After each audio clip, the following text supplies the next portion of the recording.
Hi there, my name is Jim Beck, and I'm the Chief Scientific Officer at the Parkinson's Foundation. I want to welcome you to our 4th webinar in the Parkinson's Foundation 10th Expert Briefing Series. Today's topic is Seeing Clearly with PD, Vision Changes. As I've often commented before, these webinars aren't created in isolation and really depends upon you and the Parkinson's community to give us the feedback and the advice on where we should be going with our expert briefing series, and we've been asking that periodically, and we thank you for it. I also want to thank our partner Parkinson's organizations out there in the United States who are part of the Alliance of Independent Regional Parkinson's Organizations, or AIRPO. They've worked with us as well to help us design these webinar series. If you're looking at the main screen and you're interested in downloading these slides, you can. There's an opportunity to download slides. There's a little button on the page on the left-hand side where you can download the PowerPoint slide deck and you can look at it offline. If you're a health professional, I want you to know that you can earn 1 free CEU through the American Society of Aging. So if you've registered as a health professional and indicated you'd like a CEU, you'll receive an email by the end of today with steps on how to go on and collect that CEU. But remember, you only have 30 days, which is until April 5th, to collect that free CEU. So do that so you can add that to your requirements. Now it's my distinct pleasure to welcome our guest speaker for today. Dr. Dan Gold is Assistant Professor of Neurology, Ophthalmology, Neurosurgery, and Otolaryngology with head and neck surgery at Johns Hopkins Hospital.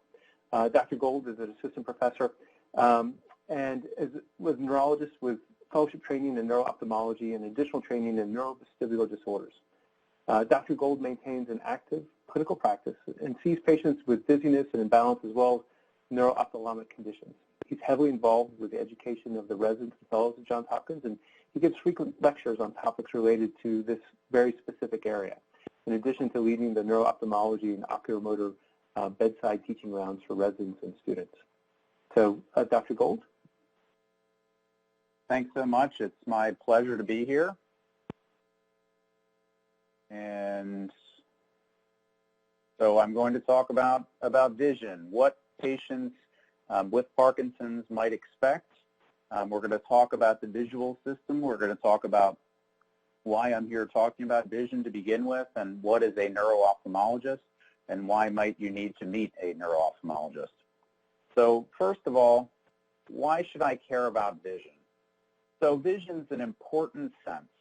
So about 2/3 of this brain mass outlined here is dedicated in some way to processing of visual information, of visual inputs to perceive what you see in your environment. So the brain stem there are a variety of structures that course throughout the brainstem that are solely dedicated to the coordination of eye movements. And why do you need to move your eyes? To be able to see. The cerebellum has a significant role in fine-tuning of those eye movements, again, so that you can bring the eyes to where they need to be in order for you to see the most clear image possible. So how does vision work? So the retina, which is this orange-pink substance, is made up of a variety of cells that communicate with each other. Some of these use the neurotransmitter dopamine, which I know that everyone here has heard of. This would be the right fundus, as if the person is looking back at you, and this will give you a better sense of what we're talking about. I showed you where the retina was. Here are the macula and the optic nerve. Basically, the light comes in. The image that you're looking at comes in and stimulates the nerve cells in the retina and in a specific portion of the retina called the macula. The macula, this is where we see our best 20/20 clearest vision. So when we want to look at something and be able to see it as clearly as possible, we need to move the eyes. We need to aim the macula at whatever it is that we want to see. The visual information then flows from the retina and the macula via nerve cells, about 1 million of them, to make up the optic nerve, which is the cable connecting the eyeball to the brain.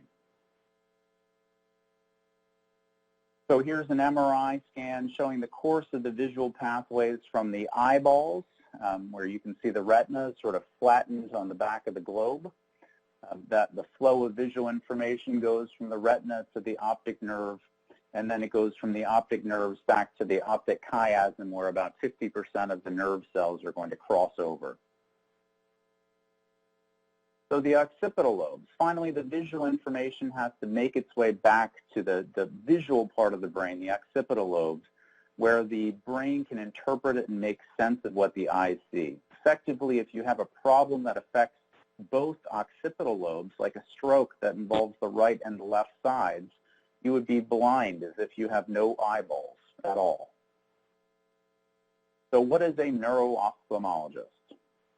So eye doctors are very good with the eyeball, and optometrists as well, but tend to be less comfortable dealing with neurologic or brain-related problems.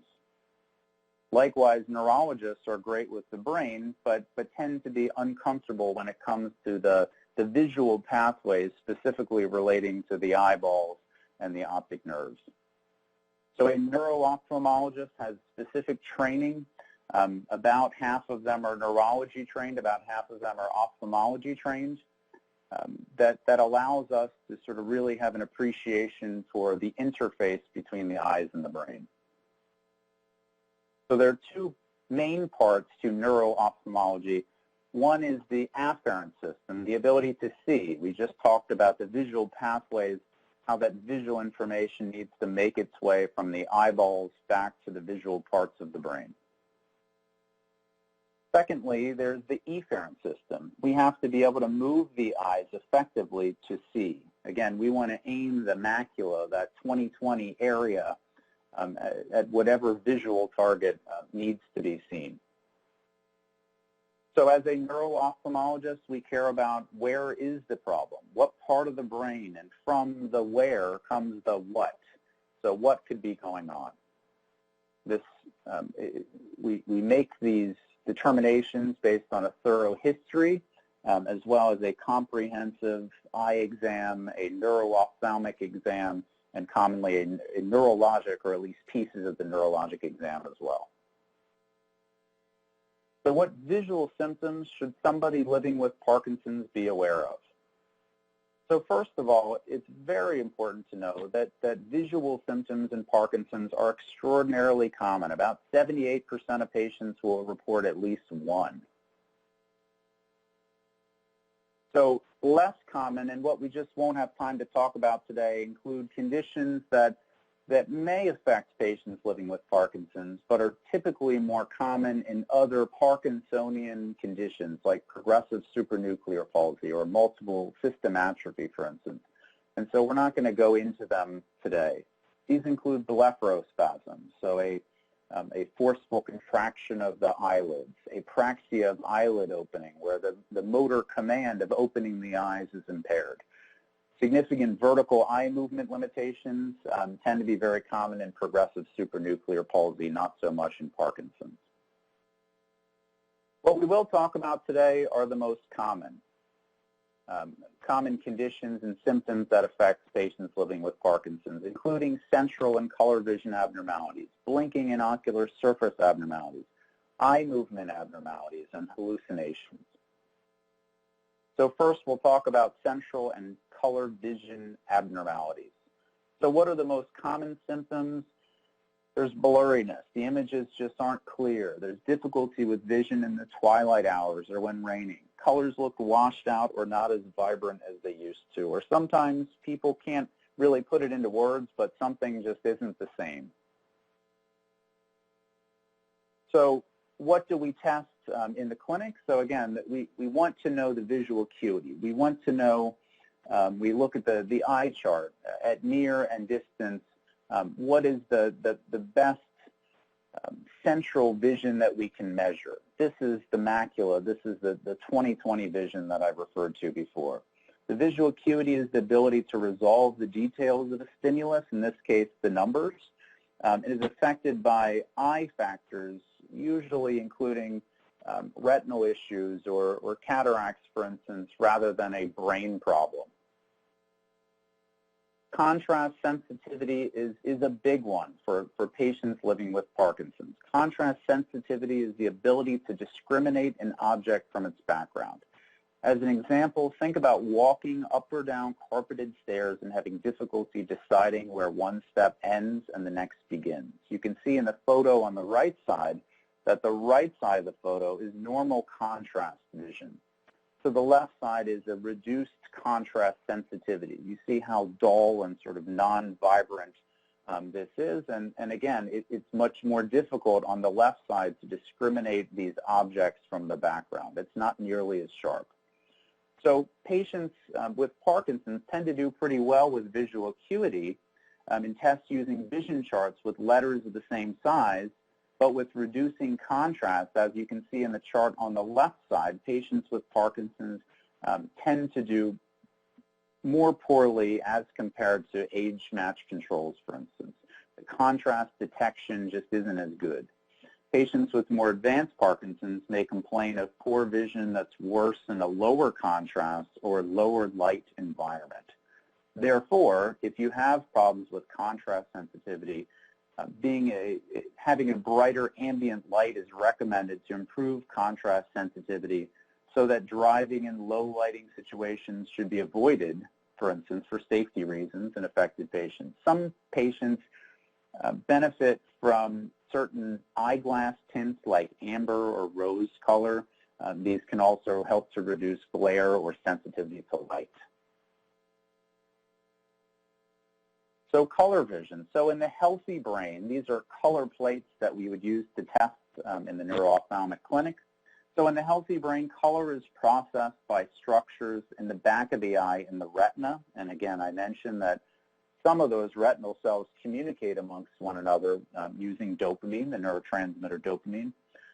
So color is processed in the retina, but also in the visual parts of the brain. So in Parkinson's, color tends to be mildly impaired, although it's not clear at what level color vision may be impaired. Is it the brain or is it the retina? There are other reported visual abnormalities in Parkinson's, including visual processing, where there's difficulty with the orientation of lines and edges and depth perception. Peripheral vision.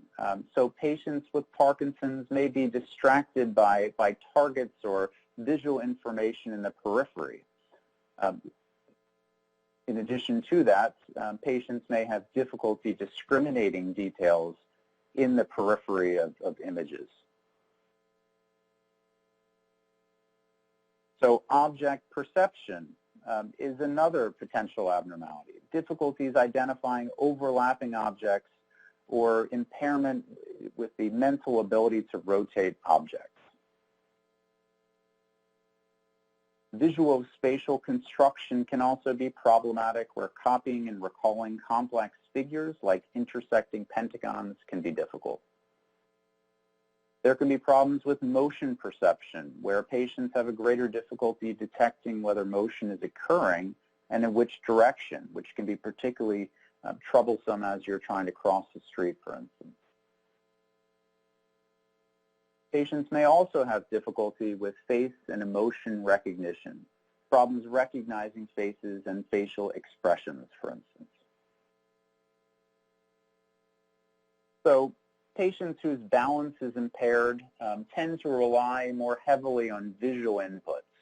So if your vision is then impaired as well, for whatever reason, this oftentimes will aggravate the postural instability, the imbalance, even more. So treatment, what is there to do? So the deficits in visual acuity, contrast, and color are thought to be at least partly due to retinal dopamine deficiency.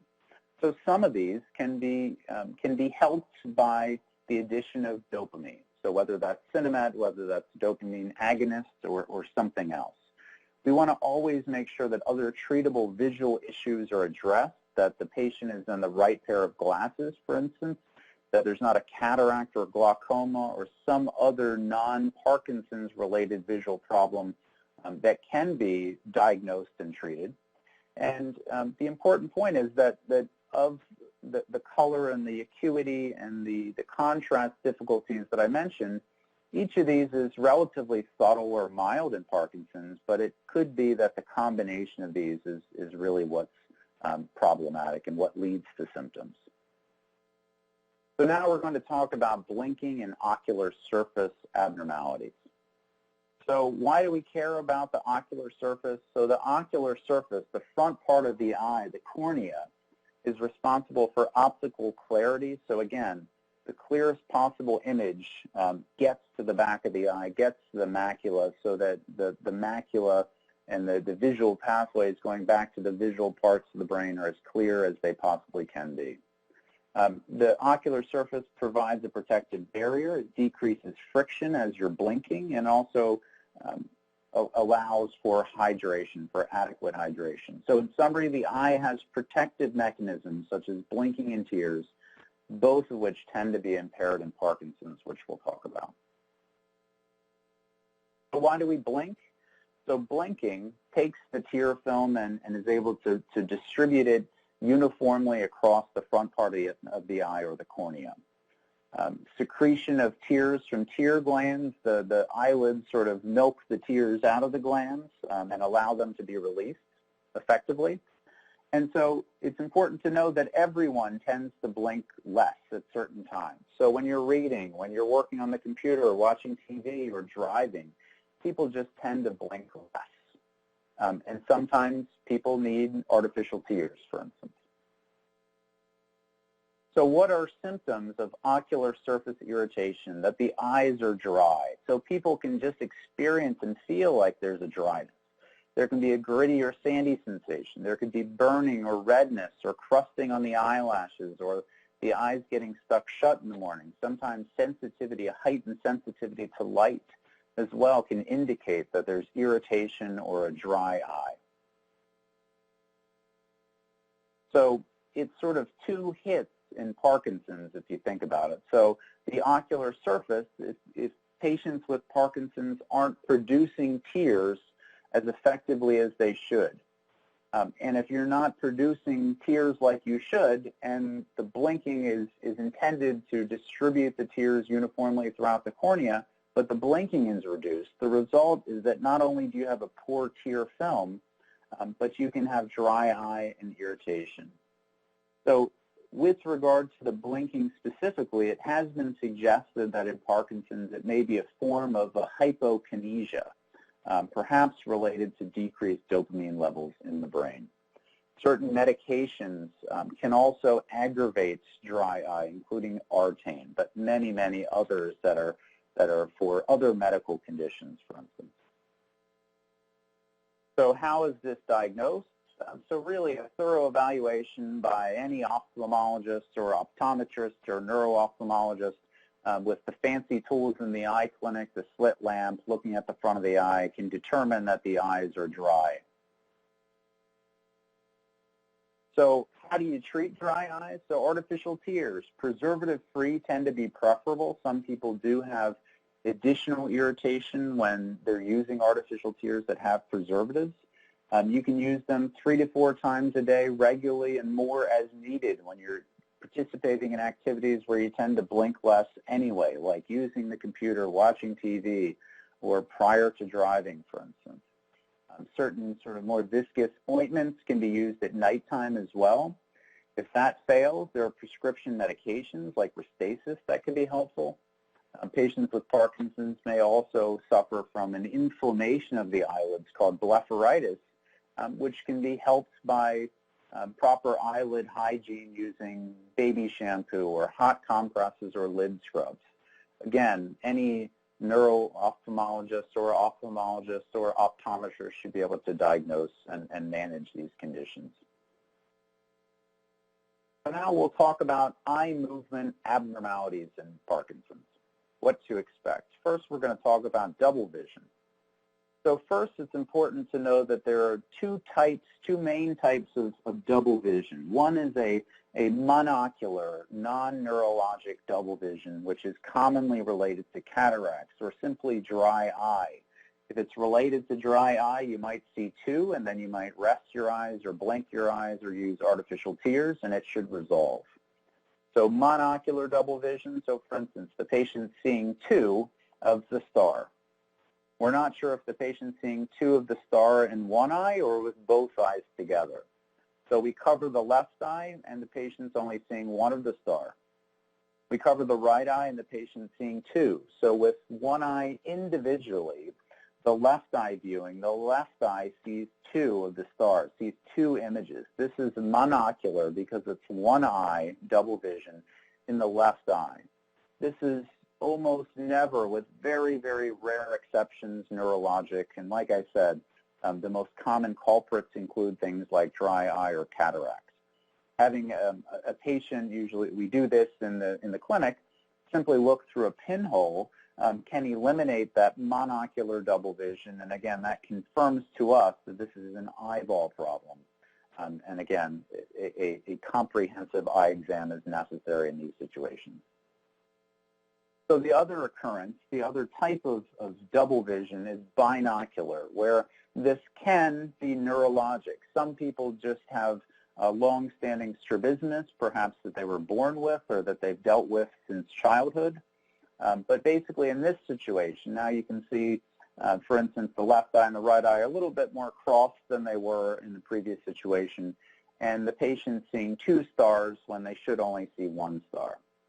So you cover the cameras. If you think about the eyes as cameras, if there are two, then if you cover either of the two cameras, you should only see one. So in this situation, the patient sees two. You cover the left eye, the right eye sees one, and you cover the right eye, and now the left eye sees one. So this is a binocular double vision, meaning that with both eyes viewing, you see two, but once you cover either of the two eyes, it goes back to one.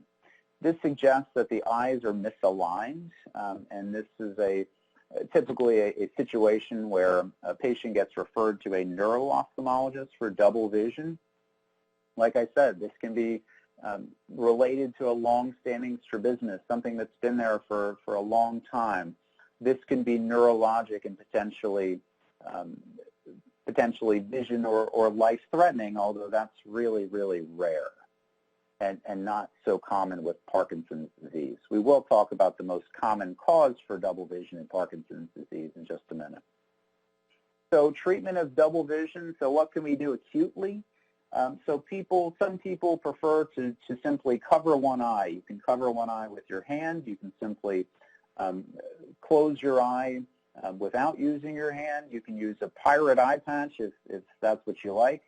Some people benefit just as well from using Scotch tape, semi-opaque Scotch tape or gift tape.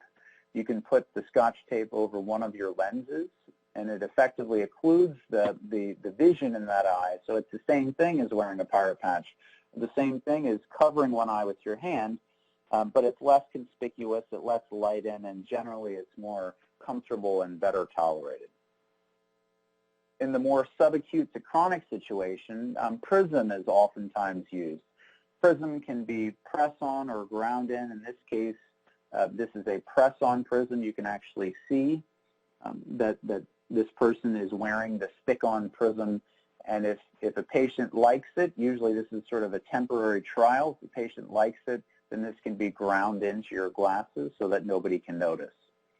Strabismus surgery is another option, but this is pretty unusual in Parkinson's. So by far the most common cause for double vision, binocular double vision in Parkinson's is convergence insufficiency. Like I said, one of the most common causes of a monocular double vision is something as simple as ocular surface irritation or dry eye.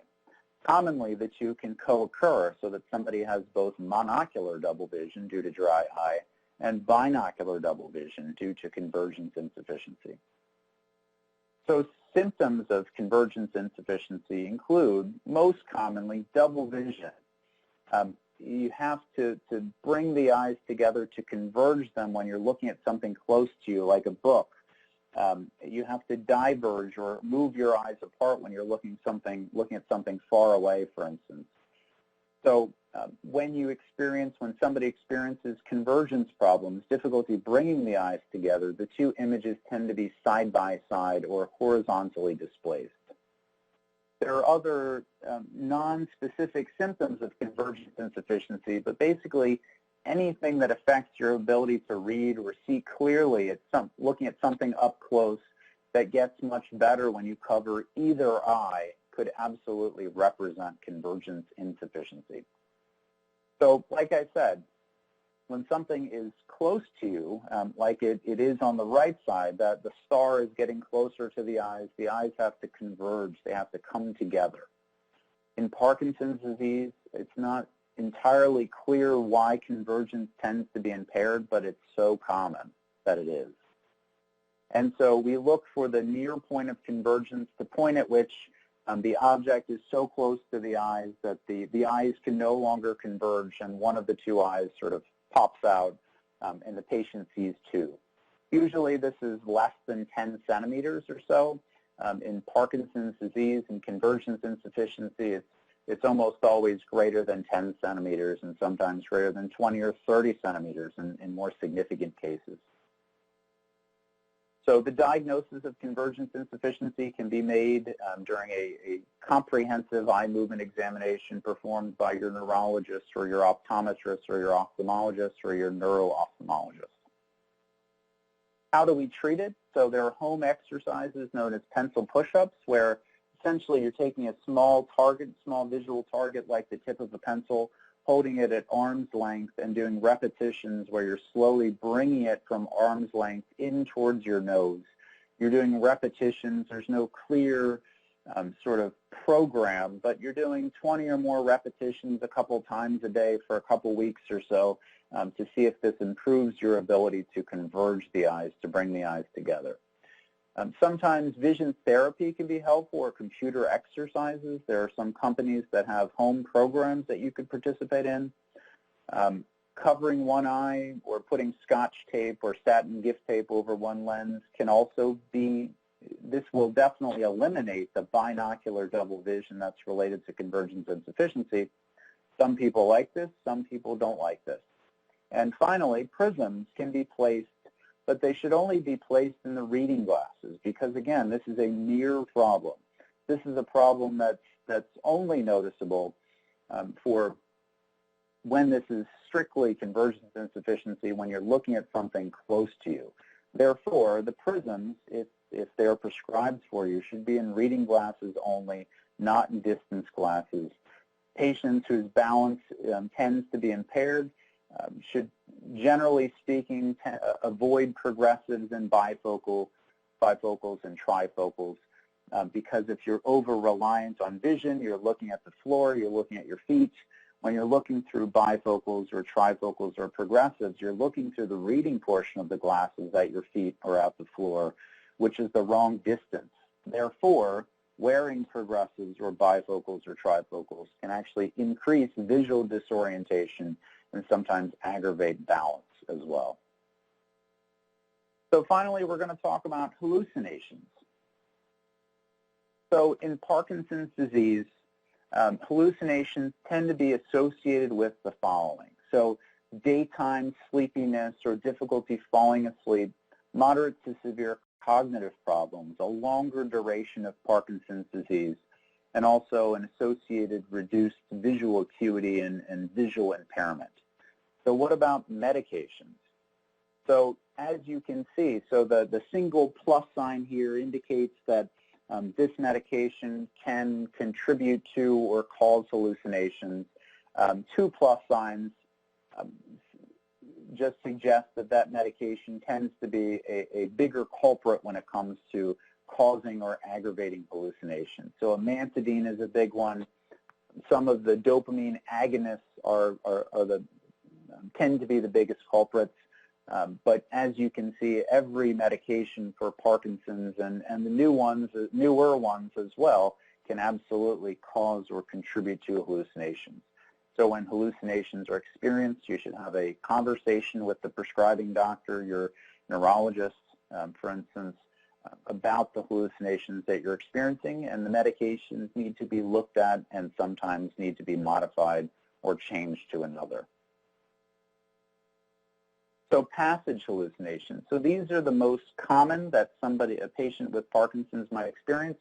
Passage hallucinations usually involve insects and small animals that move across the peripheral vision. The combination of being more distracted by peripheral visual targets and difficulty discriminating the details of peripheral images might be responsible for this, although it's not entirely clear. Illusions are also quite common. So this is a misinterpretation, or an illusion may also occur where something innocuous, like a pile of clothes, could be misidentified as an animal. These are also commonly reported in Parkinson's and may occur for similar reasons as the passage hallucination.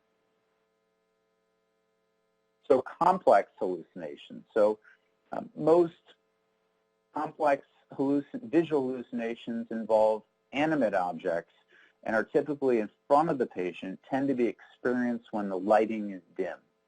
These could relate to a lack of visual inputs due to impaired vision for the reasons discussed earlier, and can lead to the release of stored visual images. That's one theory for why this might happen. This is sometimes referred to as a release phenomenon. So how do we treat visual hallucinations? So if they're mild, there's insight that these are not real and the patient isn't particularly bothered by the hallucinations, then simply reassurance is perfectly appropriate. You always want to look at the medications and evaluate them, remove particular medications like amantadine, for instance, if it's thought that that's the biggest culprit. And if the hallucinations are particularly bothersome, if they're moderate to severe in intensity, you want to, again, evaluate and potentially remove or modify certain medications. There are other neuroleptic medications that may lessen the frequency of the visual hallucinations, including Seroquel or Clozaril. These are therapeutic options, in addition to newer drugs that have been developed and approved to treat hallucinations and delusions in Parkinson's disease. So in conclusion, dopamine is present in the visual system, and the lack of dopamine is thought to contribute to visual complaints in Parkinson's. That's at the level of the eyeball itself and the back of the eye and the retina. That's also along those complicated visual pathways as they work their way back to the occipital lobes, to the visual parts of the brain. All of these nerve cells need to communicate with one another, and a commonly used neurotransmitter is dopamine. The eyelids and the ocular surface protect the eye and optimize the clarity of what we see. Again, the eyeball is all about getting the clearest possible image back to the macula, back to the best seeing part of the eyeball. For this reason, you need the front part of the eye to be clear and clean and protected, while the eyes need a mechanism to be able to point the macula at whatever it is that you need to see. That's why the eyes move, to see. If somebody can't see, then there's no use for the eye movements themselves, and the eye movements can become incoordinated, and they can separate and lead to ocular misalignment, and sometimes abnormal eye movements can develop as well, called nystagmus. Convergence insufficiency is a common eye movement abnormality that's seen in Parkinson's. Remember the distinction between the monocular double vision and binocular double vision. And in Parkinson's patients, it's very common to have both simultaneously. For instance, monocular double vision due to dry eye, ocular surface irritation. Just as people age, cataracts develop as well, which is another common cause for monocular double vision. While at the same time, binocular double vision can coexist, and the most common explanation for that in Parkinson's is convergence insufficiency. So a lot of the visual abnormalities that we discussed, such as the visual acuity and the contrast sensitivity and the color vision, are mild, but once you add a few mild abnormalities in combination, they may cause significant problems. And finally, and most importantly, the earlier the symptoms are diagnosed and addressed, the earlier treatment can be initiated and the quality of life improved. So don't hesitate to see your ophthalmologist, your optometrist, if you have a new visual concern. All patients should be having at least annual visits and more depending on symptoms and depending on other eye conditions. Thank you so much.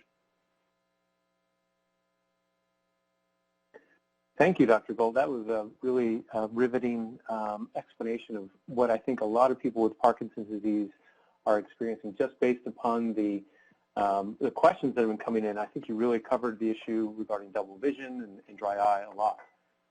So I appreciate you taking the time to do that.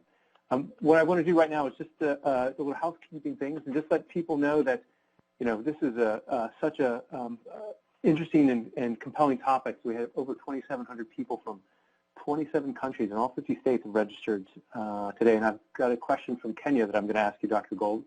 We've had about 1,500 people with PD, you know, and 650 care partners who are joining the call, and plus about another 500 healthcare professionals who are listening in. So this is something that I think is, you know, many people had questions about, and I think you've done a lot to help address many of them. Nevertheless, there's still a couple questions that people have. You know, one of them is a real basic one, Dr. Gold.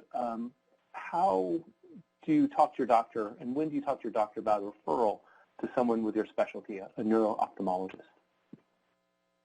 Right. So a movement disorders neurologist, or basically any neurologist who deals with, treats patients with Parkinson's, are really aware of how common visual symptoms are, and they should be referring to an optometrist or ophthalmologist. That's usually the first step. Sometimes when the problem is they know that this is a neuro-ophthalmic problem, commonly binocular diplopia sort of falls within the realm of neuro-ophthalmology. So commonly a neurologist, a movement disorder specialist will send directly to a neuro-ophthalmologist, but the vast majority of patients will be just fine seeing their optometrist or ophthalmologist and their neurologist. The combination of neurology and ophthalmology can really handle and treat effectively the vast majority of these concerns. So in those conditions where a neuro-ophthalmologist might be necessary, would be the neurologist is seeing the patient, the ophthalmologist is seeing the patient, and they're not sure what's causing the symptom, they're not sure what the problem is, treatments have failed, what else is being missed potentially. Those would all be great opportunities to see a neuro-ophthalmologist. That being said, not every patient with Parkinson's needs their own neuro-ophthalmologist. Like I said, the vast majority of issues can be effectively handled by the combination of optometry, ophthalmology, and neurology. Fantastic.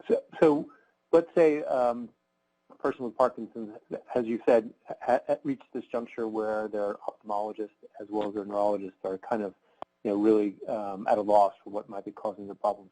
How do you go about finding someone with this neuro-ophthalmology specialty? Is there a website? Is there, you know, how do you go about that?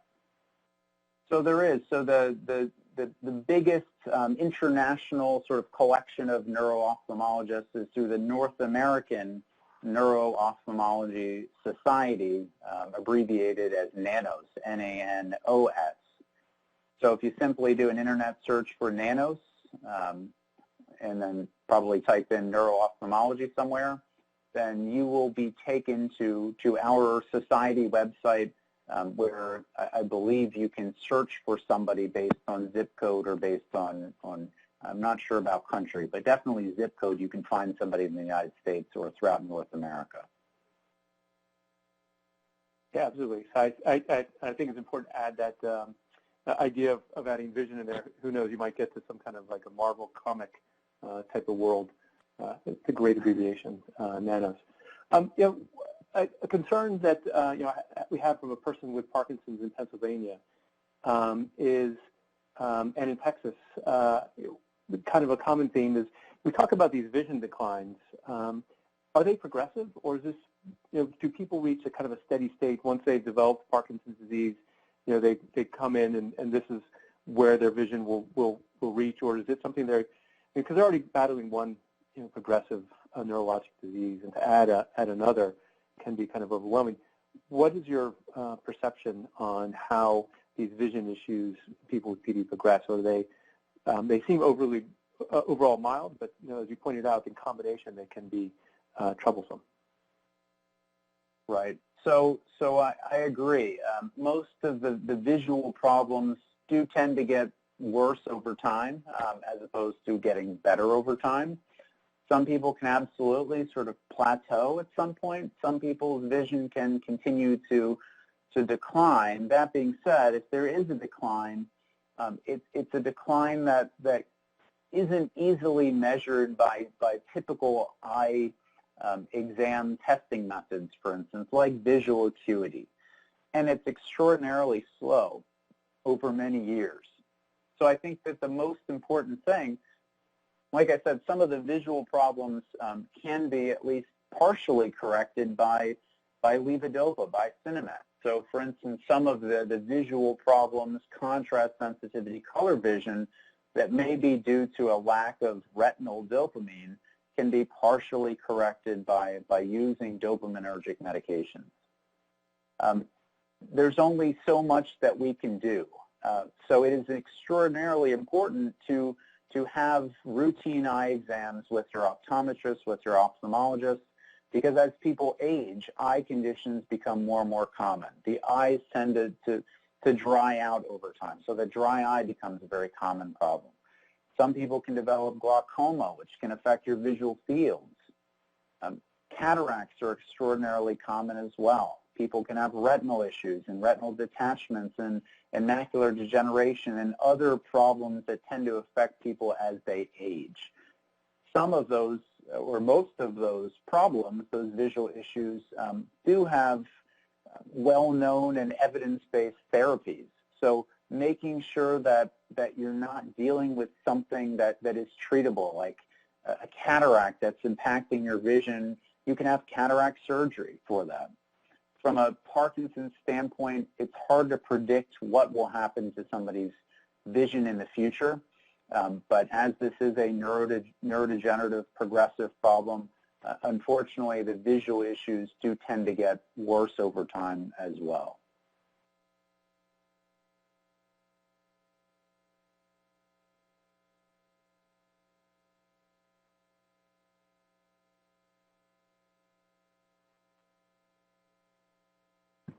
Jim, please unmute. Yeah, and Dr. Gold, I think you brought up a good point that these are issues which people deal with as they age in general. So it's just Parkinson's disease just may complicate them.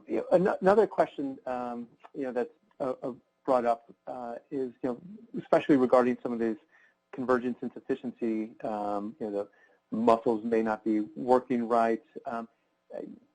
Are there exercises people can do prophylactically, to help prevent some of these things, that just kind of stay in shape? We talk at the foundation the importance of exercise overall, and typically we're talking about cardiovascular fitness, but can we extend exercise and fitness to the eye?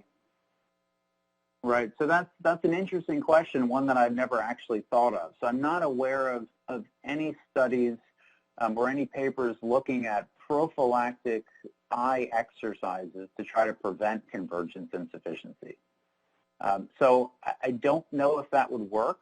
Certainly if somebody has a couple of hours each day to work out the rest of their body and they have another couple of minutes to do some eye exercises, there's no harm in doing that. That being said, it could be a waste of time, or it might be a great use of their time. I just don't know. There's no data on that specifically, but it's an interesting question. Sounds like it's worthy of a potential study right there. Absolutely. And so I just want to mention to our listeners that there's a survey online right now, and we encourage everyone to fill it out and provide the feedback about their thoughts on today's presentation by Dr. Gold. And just also to alert folks that our next webinar is going to be coming up in April. It's going to be about PD medication, about what's new. Rajesh Pawar at our Center of Excellence at University of Kansas Medical Center will be presenting at that time. So we've covered a lot of topics here, and I think one of the things that you brought up, which was I thought really helpful for people who are dealing with some visual perceptions, is that bifocals, trifocals, progressive lenses can exacerbate that. And so would you recommend then just overall that people with PD who are experiencing visual problems to reconsider and perhaps just get specific glasses for distance and specific ones for reading? Is that a fair takeaway from your presentation? Right. So it really depends on the person. And so I deal with, so I do neuro-ophthalmology. I also do neurovestibular disorders. So I see a lot of patients with balance disorders. And this isn't a specific recommendation to Parkinson's. This is a recommendation for basically anyone whose balance isn't great. If your balance isn't great for whatever reason, because you have Parkinson's, because you've lost your vestibular system, like I said, people typically over-rely on visual cues and visual inputs. They look at their feet, they look at the floor. And so if you're looking through progressives or trifocals or bifocals, you're looking through sort of an improper distance. The correction is the improper distance. It's not intended for foot or floor distance. It's intended for reading or book distance. So that can be visually confusing. So generally speaking, for anybody with a balance problem, it's better to have two pairs of glasses, one for distance, one for reading.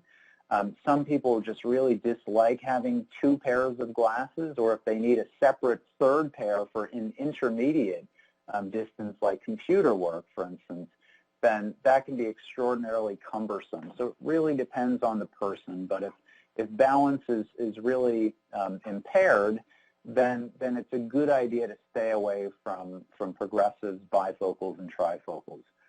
As you start talking about other Parkinsonian disorders like progressive supranuclear palsy, where characteristically patients have difficulties looking down, then bifocals and progressives and trifocals are really ineffective and not a good way to go, because again, they make the patients look down through the reading portion, but the patient's eyes just can't quite get there. So these recommendations are not necessarily specific to Parkinson's, but really to anyone with a balance problem. Yeah, absolutely. With so many people in our community suffering from falls, I think simple practical advice like this is something that can really help people be able to avoid from hitting the ground sooner than they want to, for certain. So one of the issues that occurs for people who, with Parkinson's disease and just in general are macular degeneration issues. Do you find that they are more common in people with Parkinson's disease, and do people with PD present unusual problems regarding, AMD? So I'm not specifically aware of an association or a strong association between Parkinson's and macular degeneration. I've heard that from patients before, but I'm just not aware of it in the literature. There is a literature on an association between open-angle glaucoma, not angle closure glaucoma, but open-angle glaucoma, which is more of a progressive problem and a painless process, and also cataract formation. It might be a little bit more common in patients with Parkinson's. For reasons that aren't entirely clear, the cataracts with regards to open-angle glaucoma, which is thought to be another sort of potentially neurodegenerative problem, this could be related to Parkinson's because of an increase in oxidative stress, for instance. But as for an association between retinal disorders like a macular degeneration and Parkinson's, there's just not a robust literature linking the two at this point. Fantastic. Yeah, I just wanted, we've got a shout out to folks in Kenya. We have just learned that, for those who don't know their geography well, it's in Eastern Africa. We have 3 support groups who are listening in the principal cities, Nairobi, Mimosa, and Kisumu, which I hope I pronounced correctly. If not, I'll soon learn how to do so. And also just to mention that for people who have additional questions, as we're nearing the top of the hour, our helpline is there to help answer questions that people with Parkinson's have.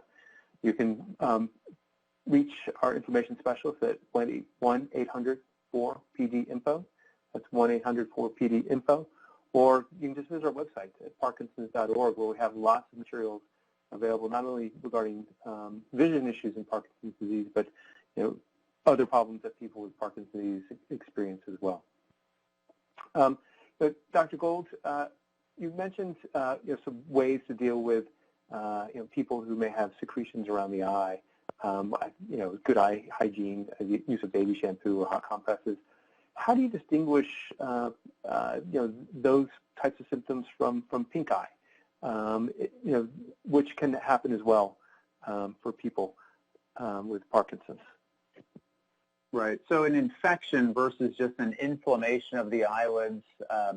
So usually the infection comes on more abruptly, and it's much more symptomatic. A very significantly heightened sensitivity to lights, for instance. It might just be in one eye, whereas the inflammation, the blepharitis, tends to be pretty symmetric.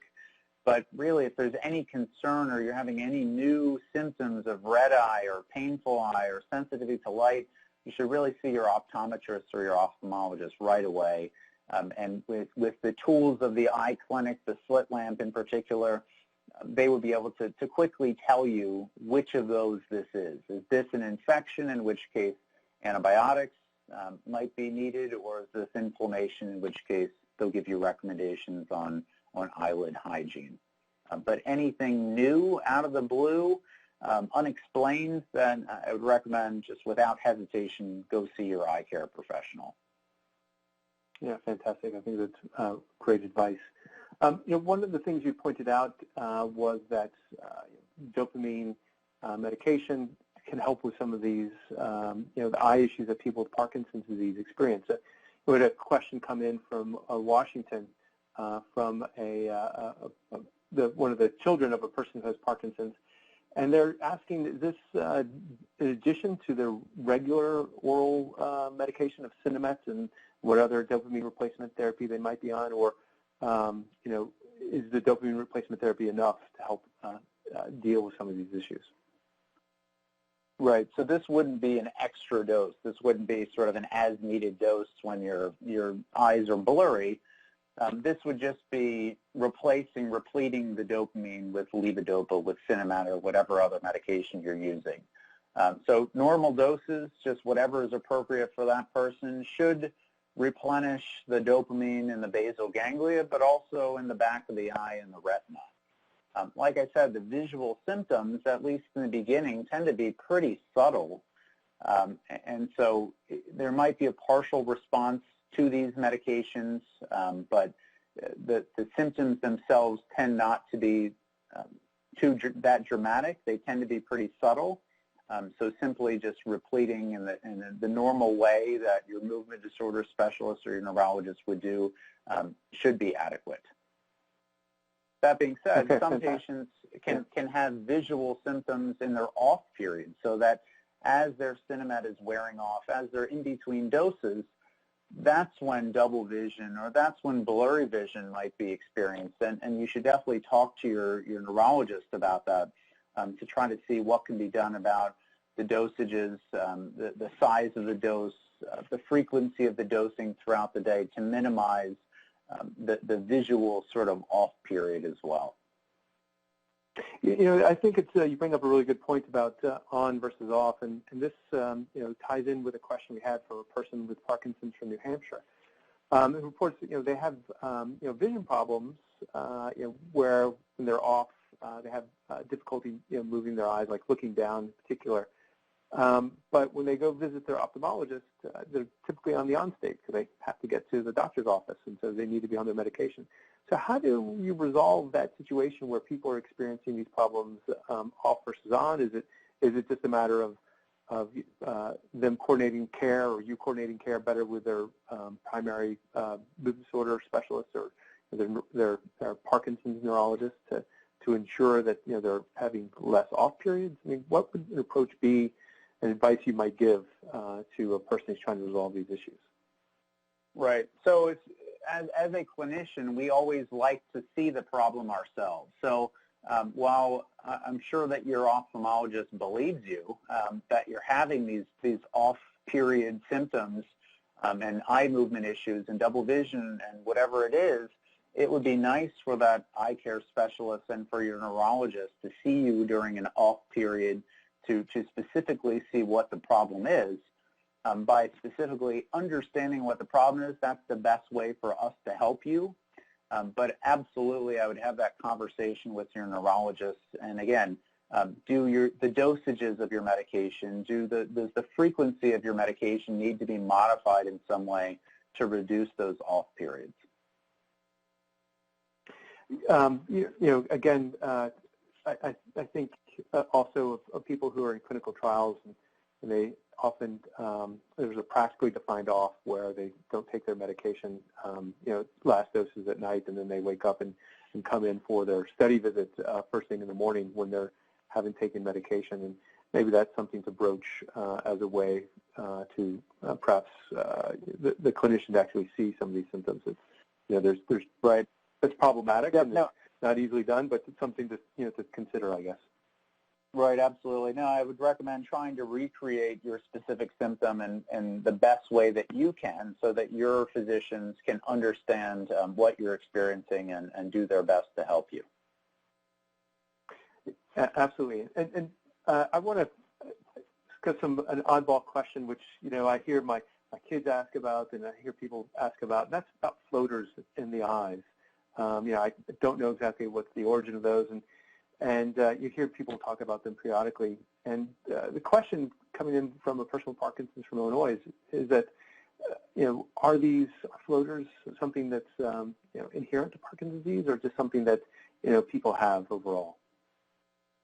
So I would say that floaters are inherent to age, not Parkinson's. So as I mentioned earlier, there's just a lot of visual problems that tend to be much more frequent, much more common as people age. Floaters are one of them. Almost everyone will experience floaters at some point in their lives. And again, this has no association with Parkinson's disease per se, just simply with changes that occur in the back of the eyes with just normal aging. The vitreous, the jelly-like substance that fills your eyeball tends to separate away from the retina, the back part of the eye, which can lead to a vitreous detachment where people can have flashes, floaters, and oftentimes this is just a benign condition. That being said, if you do have a sudden onset of a bunch of flashes and floaters, you never had this before, it's a good idea to have your eyes checked by, again, your optometrist, your ophthalmologist. They need to be able to dilate your eyes, take a good look at the back. We need to make sure to rule out a retinal detachment. That's something that we could potentially help you with, do something about surgically. And if you ignore the symptoms of a retinal detachment, that can really affect and compromise and impair your vision. So floaters, just sort of inherent to age, not Parkinson's. It's just a very, very common problem. Well, thank you very much, Dr. Gold. It's been a wonderful midday break from work to get a chance to listen to you and to better understand the issues that people with Parkinson's disease have with vision and a lot of the practical advice you gave. I also want to let folks know who are listening that if you want to listen to this webinar again, we'll have an archive that will be available starting next week on Tuesday, March 12th, and you can find it at www.parkinson.org. Dr. Gold, thank you very much for your time, and we'll speak to our Parkinson's community again in April. Bye-bye. Thanks so much. Bye.